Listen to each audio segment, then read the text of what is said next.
Iwan Gunawan, Kepala Regional Pos Indonesia, yang ditemui Jumat 14 Oktober 2016 di Geria Agung menjelaskan, jelang perhelatan Asian Games 2018 di Jakarta dan Kota Palembang, PT Pos Indonesia siap berpartisipasi menjadi official logistik partner di Asian Games 2018, di mana PT Pos akan menyediakan layanan pengiriman barang untuk seluruh negara peserta Asian Games, seperti pengiriman peralatan olahraga, souvenir, maupun perlengkapan lainnya.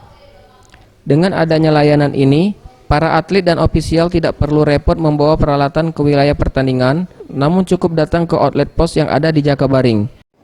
Nah, ini kami ingin menjadi official logistic partner dari panitia ini, di mana kami nanti akan menyediakan layanan ya pengiriman barang ya untuk seluruh negara-negara peserta. Seperti itu. Anugerah Sandi Pratama, Sriwijaya TV.